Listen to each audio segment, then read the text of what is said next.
એટલે seven sister એટલે બેનું છે ક્યાં રાજકોટના છે બેનું કે આ આપણા ભારતના બેનો છે. કઈ રીતે ભારતના બેન? હવે તમને લોકોને ભારત દેશની અંદર ટોટલ 28 સ્ટેટ અને 8 યુનિયન ટેરિટરી છે, બધાને જાણકારી છે. પણ પ્રોબ્લેમ શું થાય છે? ચલો કમનસીબે તમે લોકોના નામ પણ ગોખી નાખ્યા હશે. આ પંજાબ આવે, હિમાચલ પ્રદેશ આવે, ઉત્તરાખંડ આવે, બિહાર આવે, પણ તમને ખબર છે એકચ્યુઅલી નું લોકેશન ક્યાં છે? નહીં. તો આપણે સિરીઝ લાવ્યા છે. સિરીઝની અંદર હર એક સ્ટેટ બાજુના સ્ટેટની સાથે કઈ જગ્યાએ કનેક્ટેડ છે. પૂછું તમને? પૂછું? આવડે છે સર. પૂછું છું, ચાલો. ફોર એક્ઝામ્પલ આપણે સેવન સિસ્ટર થી ચાલુ કરીએ. અહીંયા છે અરુણાચલ પ્રદેશ. તો શું એની સાઉથમાં કઈ સ્ટેટ છે ખબર છે? નાગાલેન્ડ. હા, સાચી વાત છે, નાગાલેન્ડ છે. હવે ખબર છે એની સાઉથમાં કઈ સ્ટેટ છે? ઈ રેવા દો ને સાહેબ, એટલું બધું ન ખબર. બસ બધા લોકોને આ જ પ્રોબ્લેમ છે કે આસપાસના એક સ્ટેટ યાદ છે, બીજું સ્ટેટ યાદ છે. પ્રોપર સાથે સાત સિસ્ટર્સ, અધરવાઇઝ 28 સ્ટેટ યાદ નથી. તો આજની આપણી વિડિયો સિરીઝની અંદર આખા ભારતમાં જેટલા સ્ટેટ છે, જેટલી યુનિયન ટેરિટરીઝ છે, એની આસપાસ કયો સ્ટેટ લાગુ પડે છે એને આપણે સ્ટોરી થ્રુ સમજશું. પાર્ટ 1 છે. આપણે કવર કરશું આ ઈસ્ટ એરિયાને, ઓન્લી ઈસ્ટ એરિયાને કવર આપણે કરશું. સ્ટોરીની શરૂઆત થાય છે અરુણા નામની ગર્લથી. તો અરુણા કોણ છે? તો અરુણા એક આદિવાસી જનજાતિની છોકરી છે, જેના ફેમિલી સાથે એક જગ્યાએ રહે છે. તો અરુણા પાસે એક સ્નેક છે, મતલબ કે એક નાગ છે, રાઈટ? અને આ નાગ, હવે નાગ તો કોમન બાબત છે. કેમ? કેમ કે ઈ લોકો પાસે કૂતરા બિલાડા હોય છે, તો નાગ પણ છે. પણ નાગ પાસે એક સ્પેસિફિક વસ્તુ છે, જેને આપણે કહીએ છીએ મણી.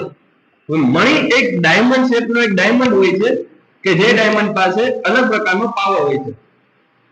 તે જોયું મેં મૂવીમાં નાગમણી. ઘણા મૂવીમાં દેખાડવામાં આવે છે કે મણી માટે નાગ બહુ એની સુરક્ષા રાખે છે. બધા લોકો એને મણી જોડવાના પ્રયત્ન કરે છે, XYZ. પણ આપણે વાત કરીએ છીએ અહીંયા મણી એવી જાદુઈ છે કે આ મણીને કોઈ પણ વસ્તુ સાથે ટચ કરવામાં આવે વસ્તુ બની જાય છે ગોલ્ડની. તો બધા લોકો ઈચ્છે કે મણી અમારી પાસે આવી, અરુણા છે મણી ચોરી લઈ. હવે પ્રોબ્લેમ એવો થાય છે કે આ ઈ ટાઈમ છે જે ટાઈમે અંગ્રેજો ભારતમાં હતા. એક અંગ્રેજ ઓફિસર હતું જેનું નામ હતું મેજર. મેજરને આ વાતની જાણ મળે છે કે છોકરી પાસે મણી છે, હું મણી ચોરી લઉં. અને મેજર આવે છે મણી ચોરવા, પણ મેજર પાસે કોઈ વેપન ન પડ્યું હોય, પણ આસપાસ એક હથિયાર પડ્યું હોય છે, જે કહેવાય છે આ રીતના ત્રિકમ છે. આ ત્રિકમ છે લઈને ડાયરેક્ટ અરુણાના માથા ઉપર મારીને અરુણાને ત્યાં ખતમ કરી નાખે છે. મણી ચોરી લે છે. બહુ મોટા પ્રકારનું પાપ થયું છે. તો આ પાપ થવાથી આકાશમાંથી અચાનક ભવિષ્યવાણી થાય છે, કે ભવિષ્યવાણી એવું બોલે છે કે હું છું મેઘદૂત. તે એક છોકરીને મારીને મળી લઈને બહુ મોટું પાપ કર્યું છે, જેથી કરીને તારા એરિયામાં કોઈ પણ પ્રકારનો વરસાદ નહીં થાય. મેજર પહેલા બહુ ખુશ થઈ જાય છે, વરસાદ ન થાય મારે શું લેવા દેવા. પછી ખબર પડે છે વરસાદ નહીં થાય તો એની પાસે કોઈ પણ પ્રકારનું ખાવા માટે ફૂડ નહીં રહે. વિનંતી કરે છે કે હું આ મણીને પાછી આકાશમાં, કે અરુણા ઉપર આવી ગઈ છે તો પાછી આકાશમાં જવા દઈશ, અને મણીને આકાશમાં પાછી જવા દે છે, અને મસ્ત વરસાદ થઈ જાય છે. આટલી સ્ટોરી છે. નોર્મલ અરુણા છે, એની પાસે નાગ છે, એની પાસે મણી છે.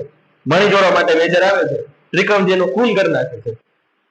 મેઘ યાની કે આકાશમાંથી ભવિષ્યવાણી થાય છે, અને મણીને પાછી આકાશમાં જવા દે છે. Okay, first Arunachal Pradesh, second Nagaland, third Manipur, fourth Mizoram, fifth Tripura, six Meghalaya, seven Akash, that means Assam. હવે આ સિક્વન્સને આપણે ગોઠવશું મેપની અંદર. ઓકે, તો આપણે સેવન સિસ્ટર્સ ને અંદર એડ કરવાની ટ્રાય કરશું. આપણે સ્ટોરીની શરૂઆત કરી અરુણા નામની ગર્લથી, ધેટ મીન્સ કે ફર્સ્ટ આવશે અરુણાચલ પ્રદેશ. એની પાસે હતો સ્નેક, ધેટ મીન્સ નાગ, અને બીજા નંબર ઉપર આવશે નાગાલેન્ડ. એની પાસે હતી એક મણી, ત્યાંથી નેક્સ્ટ આવશે મણિપુર. એને લેવા માટે એક મેજર આવ્યો હતો, એના પછી આવશે મેજર એટલે કે મિઝોરમ. એની હત્યા કરી હતી ત્રિકમજી, ધેટ મીન્સ ત્રિપુરા. એને ભવિષ્યવાણી પર્સનની રીતે ભરસન એક પ્રકારનો ગોડ હતો, which known as Meghdoot, which known as Meghalaya. પછી પોતાની મણીને રિટર્ન કરી દે છે આકાશમાં, which known as Assam. Clear? આ રીતે આપણે સેવન સિસ્ટર્સ ને સિક્વન્સ વાઇઝ સિક્વન્સ યાદ રાખવાની કોશિશ કરશો સ્ટોરી વાઇઝ, તો તમને સાથે સાથે સિસ્ટર્સ ના લોકેશન ખબર પડશે.